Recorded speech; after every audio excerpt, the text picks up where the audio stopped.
You're listening to the Sports Central Podcast. I'm here with Anthony Anderson, comedian, actor. Pops. I'm sorry. And that too. What else? You host? what else? Entrepreneur. Oh, man, and then we say Coco for Coco I Puffs. thought you were gonna start all over again once I interrupt your intro like that. Okay, I like this, man. Nah, You it's all just good. rolling with the flow. Okay, Hey, cool. I mean, that's what we got to do. There's no editing in this. I No, guess. not at all. That's Not what they at told all. me. Let's talk about sports, man. I know you're always on the television side, but let's Yeah. bring you on the field. Let's bring you on the court. Okay. I need to know, how can I be like you to ride with you to the World Series on Magic Johnson's private jet? How can we work that out? Oh, wow. First off, I got to be able to get to Magic to get on his jet.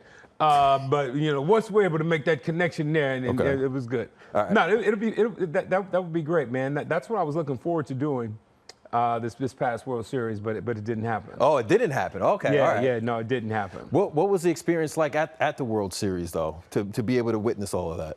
It was great.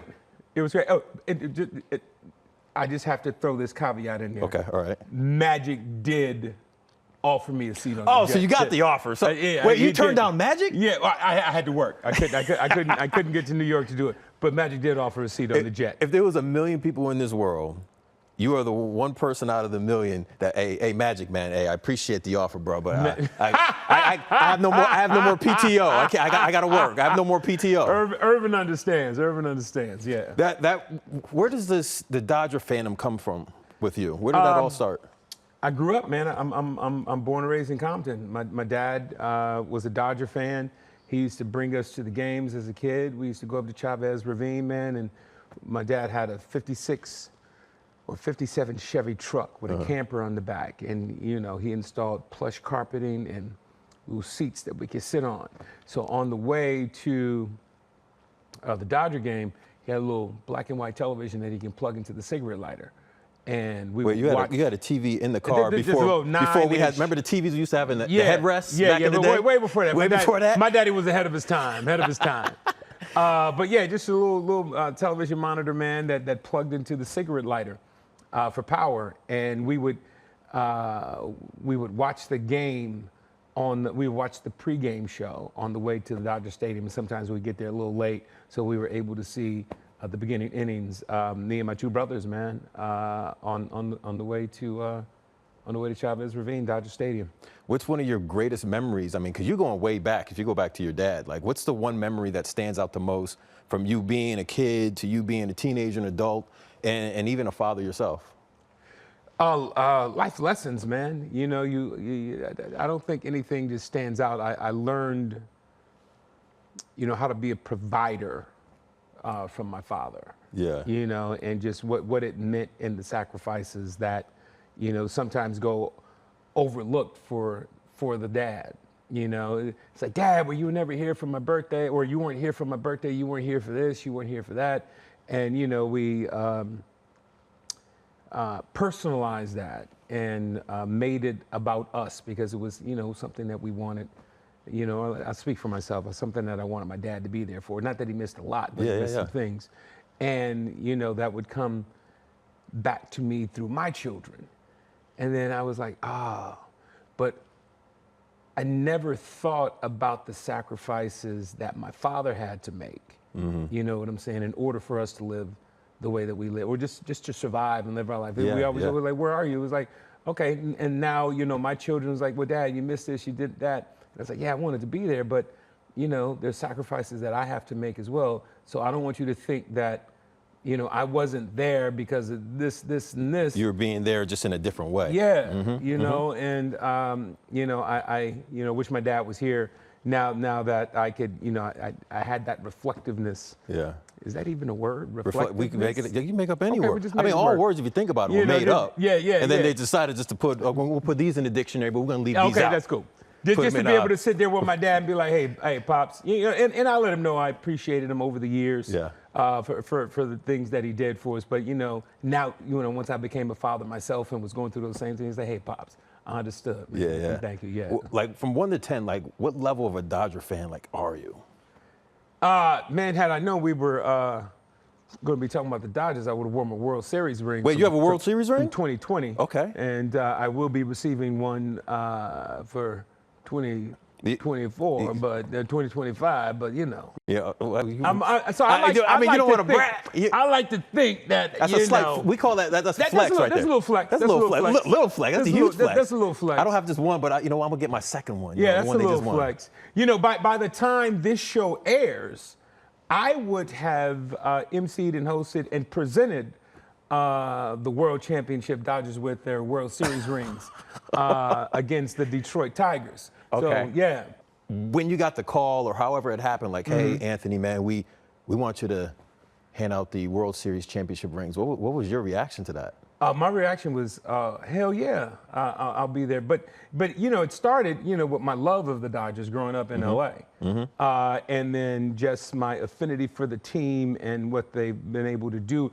But, you know, I do a lot of things with the Los Angeles Dodgers in the inner city, you know, with their charities and rebuilding these baseball diamonds, these baseball fields throughout the city of LA and Compton. So we do a lot of, I help them with their charity work. So that's my inroad to them. And I've been fortunate enough to throw out the first pitch at Dodger Stadium. How'd that work out for you? I got it across. I'm just not lobbing the ball up to dog. I'm trying to throw strikes. Okay. Well, I'm trying to throw heat and I'm trying to throw strikes. But was it a strike? I would like to say yes. Okay, all right. I would like to say yes. Wasn't too much heat on it though. Okay, no heat. But it wasn't no under. No, I'm trying to get something across the plate so they know that this is real. But so I was able to do that. I was able to surprise Clayton Kershaw with his Emmy win for his documentary. Yeah. So I gave that out to them in front of 17,000, 20,000 fans that are there in the stadium. But more importantly, what we did this year, you know, I was able to shoot a video for them with the Dodgers, you know, with Kendrick Lamar's They're Not Like Us. And they played that throughout every playoff game and every World Series game. And I think we were the instrumental part. Oh, you're the reason. Well, I would like to say we were the 10th player on the field when everybody else was playing 9. Noted. Okay. Yeah. All right, so there you go. I mean, so the Dodgers would have never won the World Series if it wasn't for Anthony Anderson in that hype video. I'm not gonna say that. I said it for you. You said it for me. I said it for you. Yeah. I keep thinking about this. You as this kid from here, Dodger fan, and now you're around all these players, Clayton Kershaw. You're throwing out the ceremonial first pitch. You're presenting the rings to the team. Yes. Like, think back on your life when you were a kid. Yeah. Does it blow your mind that you're in that position because you are a true fan, an original one from the beginning when you're a kid? No, it does, man. I mean, you know, that's why on Instagram my hashtag is just a kid from Compton, because that's what I am. I'm just a kid from Compton who had a dream.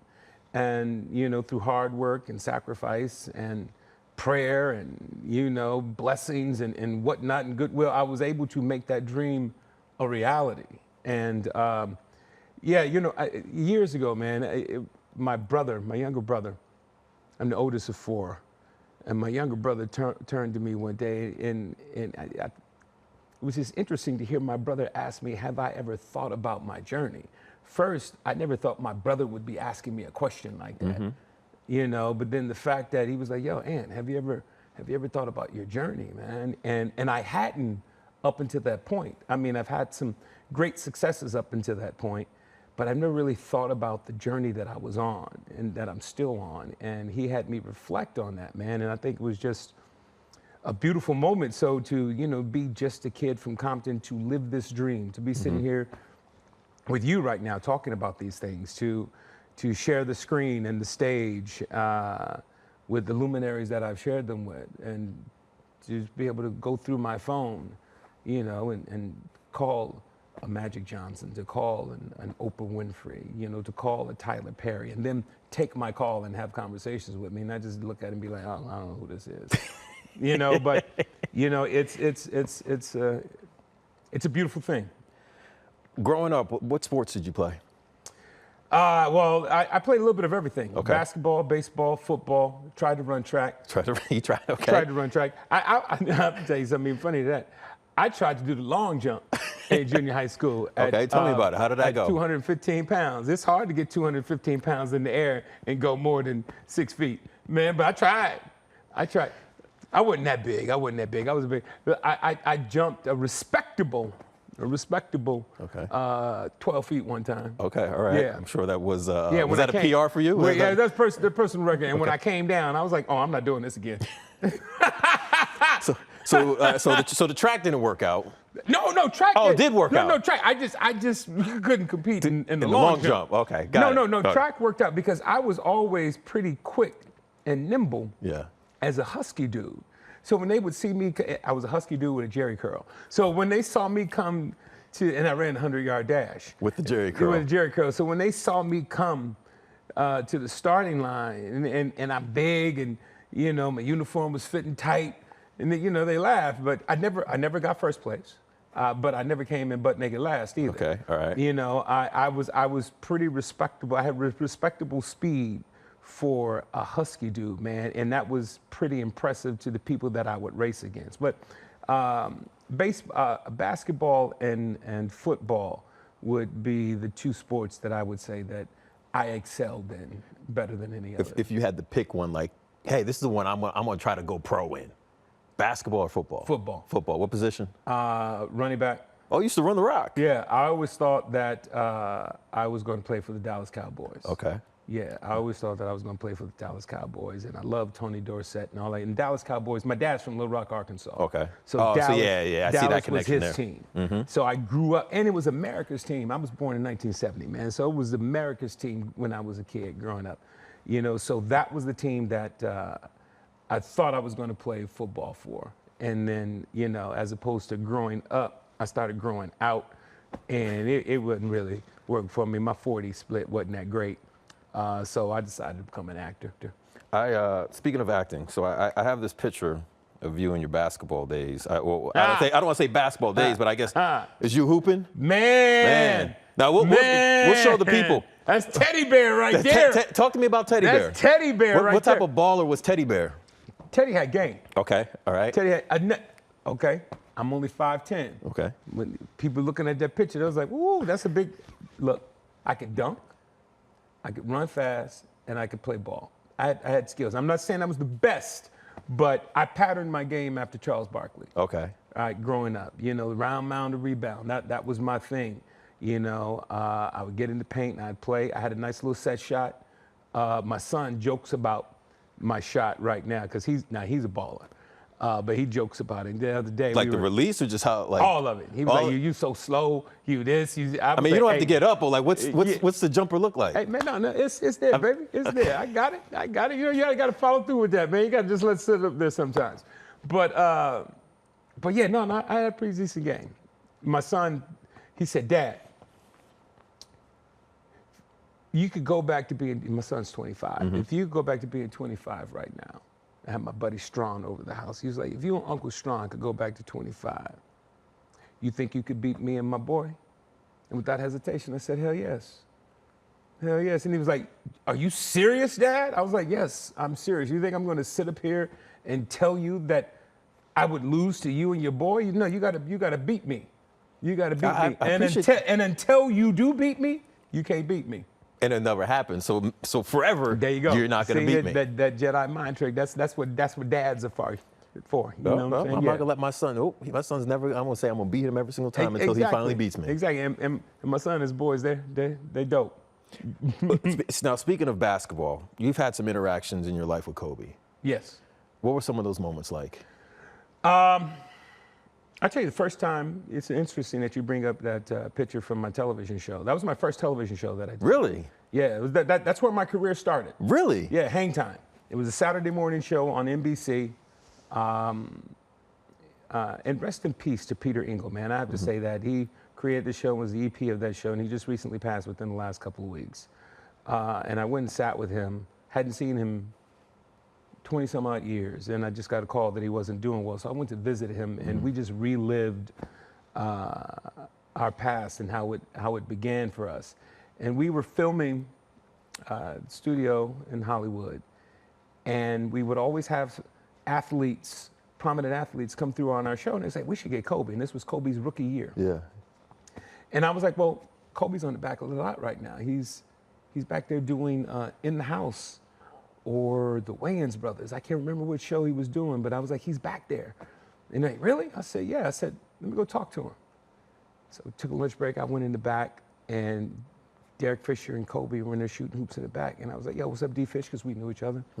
And I had met Kobe before, just in passing.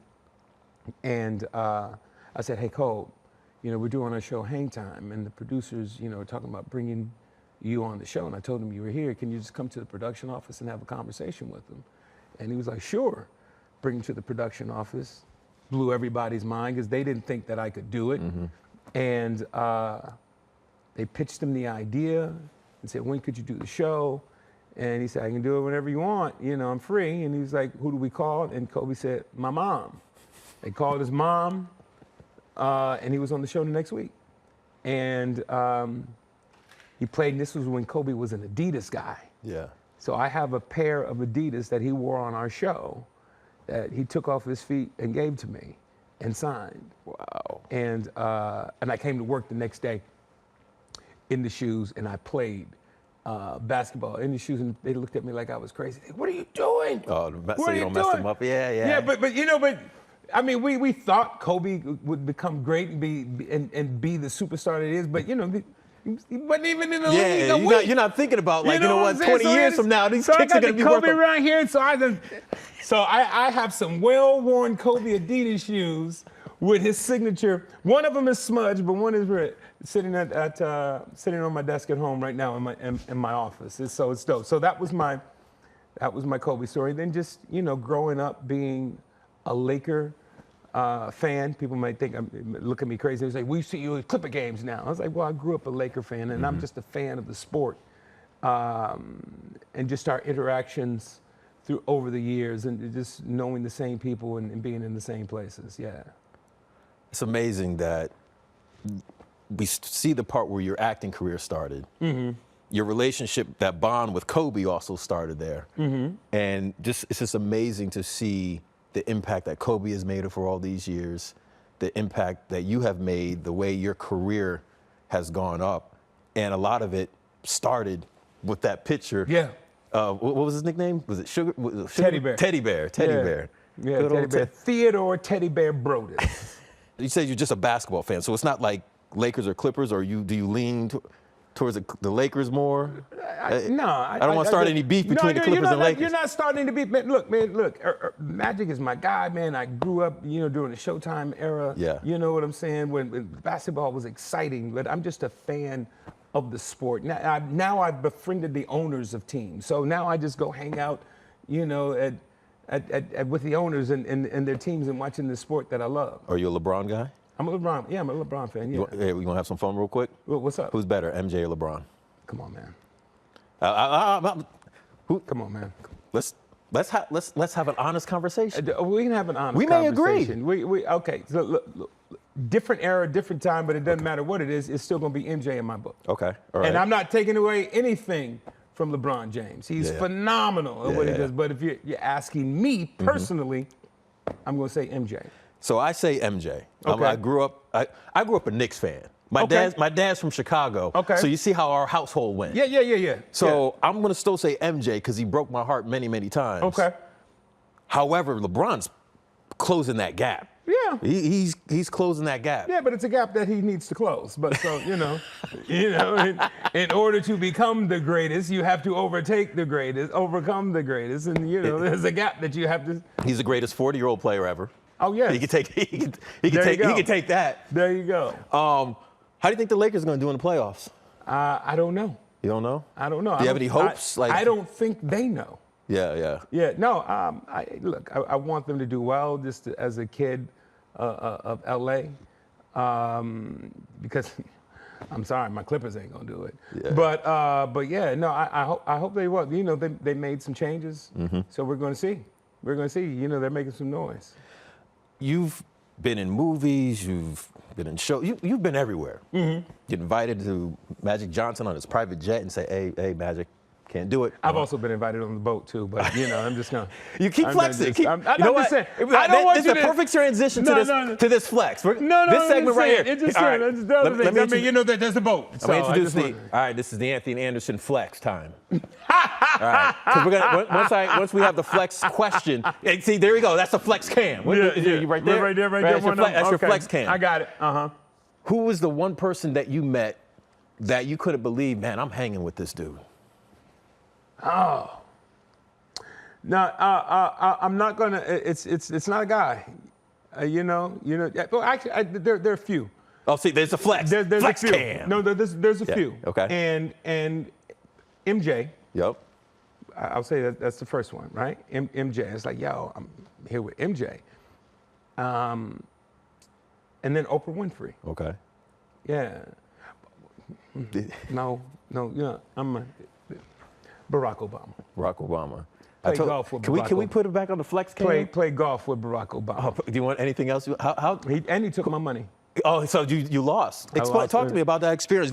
I love playing golf. My boss Armin, who's listening in, he likes to play golf. Okay. How did that golf round go with Barack Obama? Let me explain this flex. Okay. You can't flex. You lost. He took your money. Yeah. So I get a call from Chris Paul. Yo, Ant, where you at? I said, man, you're on my vacation right now. He said, I was in Mexico. I said, what's up, man? He said, I want you to play golf tomorrow. I said, oh, man, who's playing? He said, me, Michael Phelps, and Barack. I said, hold on. Baby, I got to go back home for a minute. So I get on the jet, I fly home, and I play golf with Barack Obama,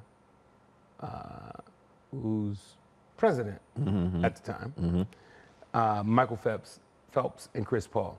That's a hell of a foursome. Yeah, it is. Now, Barack, I'm sorry, get beside myself. President Obama. I don't want to get too familiar. President Obama cannot hit the ball long. Okay. But he hits the ball straight. And he hits the ball far enough to get in your pocket and take your money. Now, he would look at some of my shots, and I'd be talking trash to him. I was like, how you doing back there, Barry? He's like, oh, Ed, it's a long shot you hit right there. Too bad it's to the left and to the right. And he was just straight right down the middle and ended up taking my hard-earned tax dollars. But I will say that I took Chris Paul and Michael Phelps' money. I mean, okay. I guess that Barack Obama. I guess that don't matter. Barack, not when you were golfing with Barack. Barack beat us all. Barack is like that. I guess the golf version of that. The old head at the Y who beats you in basketball. Yeah. Oh, another guy. Okay. Keep flex cam. There you go. Flex cam. Since we're talking about golf, Tiger Woods. Okay. And this was when Tiger Woods was at the top of his game. I know you didn't win that one. No, I did not. We sat there and played. We played at his course in Iowa at home. And he said, I'll give you a stroke a hole. And I'm a 14 at the time, and he was a +4. And I was like, dog. I said, you're a +4, I'm a 14. He said, I'll give you a stroke a hole. And if you need any more than that, you don't need to play this game. And commenced to whip my ass. Yep. We'll let that breathe for a little bit. Yep, let it breathe. It's okay.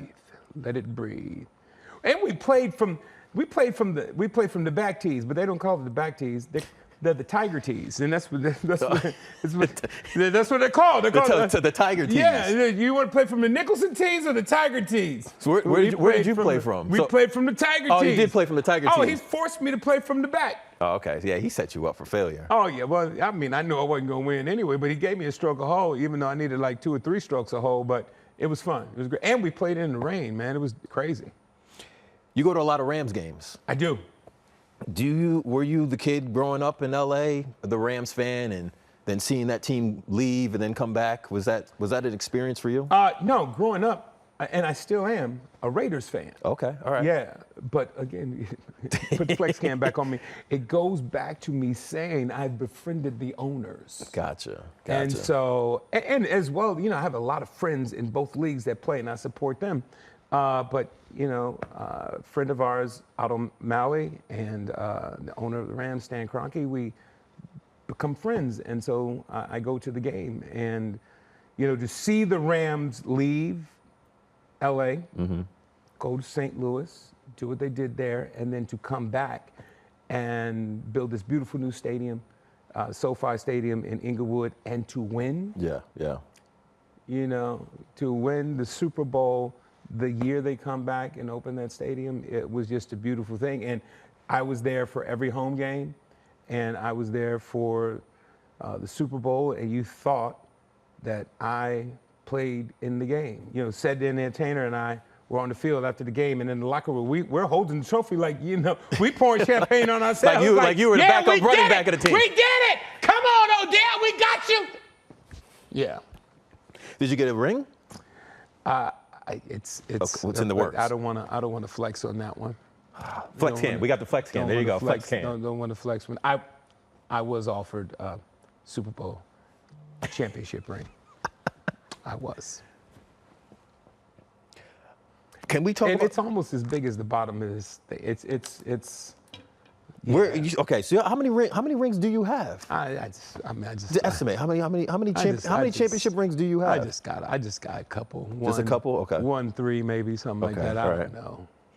Okay, noted. I'm not gonna lie. I'm waiting on the Clippers ring. Wait, you got? Hold on. I don't even have an Omega Psi-Phi ring. Oh, what? Are you a bruh? I am a bruh. What? Come on, man. Come on. I mean, I don't. Why? Come on, man. Why we? Come on, man. Why we ain't never talked about this? Hey, listen. Hey, Q's. Oh, look here, man. This was something I got myself when I crossed, bro. Yeah. Yeah. Where'd you play? University of New Haven. Okay. 03, spring 03. Yeah, man. Yeah, 320 grand, Tao. Yeah. Okay. All right. Cool. See now if we had people in the back who knew about it, you'll hear the dog start playing. But we're not gonna play that. We're too old. Okay, so let me tell you something. So my line with Pandemic 4. Okay. It's only 4 of us. Yeah. DL Hughley is my ace. Okay. Flex cam. Ted Ginn is my tail. Okay. I'm Trey Dog. Mm-hmm. You know who my deuce is? Who's your deuce? George Clinton. Okay. I mean, that's not a flex. That's just say when it's like, yo, when they gonna play. Marcus Liston, Raheem, all my LBs, they're great. But yeah, when you got George Clinton on your line, the guy who literally was the dude who came up with the song Atomic Dog, that every single time Atomic Dog or us Qs, we marched and hopped to that as your LB, dude, man. Let's see the flex cam. Take the two shot off. No, take the two shot off. I didn't mean the flex cam. I mean. All right, now bring the two cam back up. Now bring the two.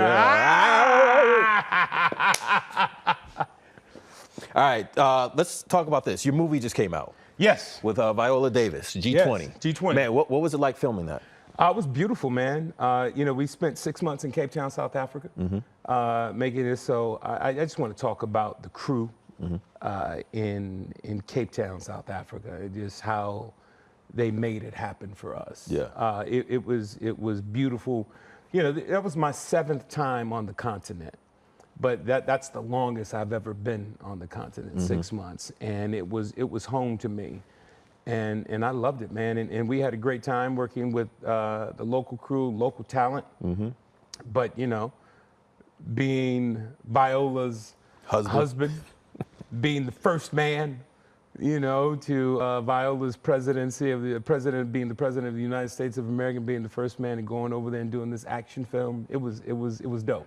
You talked about you just being a dad and, protector and all that type of stuff. But, man, I was watching the trailer and they had you tied up and How much protecting were you doing for the president? Well, first off, they had to go through some stuff to get me to do that, to get me in that position, rather. It's good. It's a great story. Viola is president. I'm her husband. We're both ex-military, so we fly over to the G20 summit, and it's overtaken by terrorists. Yeah. And so us being ex-military, we kick a little butt, and we got a little butt kicked. Got our butts kicked throughout the film, and that's where I am in it. I saw Viola doing a little bit more kicking butt. Oh no, I kicked a butt. She kicked a whole lot of yeah. Give people a reason why, because it just came out. Like, hey, you need to watch this. You need to, on a streaming platform, like you got to watch this. Simple fact that. the story that we're telling with an African American woman as the president of the United States, who are making things happen. Yeah. The way that you would want them to happen. And it's an action adventure film, and it's Viola Davis, and she's an EGOT. Yeah. Come on, man. You go see it for. That's very rare to get one. Yeah, you go see it for that. Do you have anything that comes close to being a person who accomplished the title of EGOT? Well, I've had so the E is for the Emmy and the EGOT. Yeah, I've had 13 Emmy nominations, so I'm nowhere near that. It just, nominations don't count. I'm the Black Susan Lucci. Okay. Yeah, I got 13 nominations, 0 wins. Oh, I also got the G in there for a Golden Globe. I got 1 nomination for that. Okay. 0 wins. Let's end it off on this. Okay. Let's think in the future. We got the Dodgers. We got, Shohei Ohtani. They're loaded. Let's picture them maybe winning the World Series again. What kind of Anthony Anderson are we going to see, like at the parade or at the celebration? Because you were already on the stage with them when they just won this time. Yes. Like, what kind of fan are we going to? I just want to visualize for the people. What kind of Dodger fan Anthony Anderson are we going to have if they win back-to-back? I'll streak at Dodger Stadium. Okay. That's what I'm going to do. That's what they're going to see. Okay. I'm going to streak Dodger Stadium. There you go. Wearing nothing but my rings. And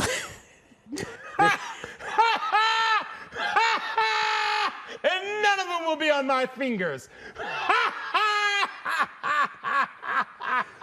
Oh, that's. So I'm not going to visualize that. We'll allow the people at Dodger Stadium to visualize that. Anthony Anderson, appreciate you for joining the Sports Central podcast.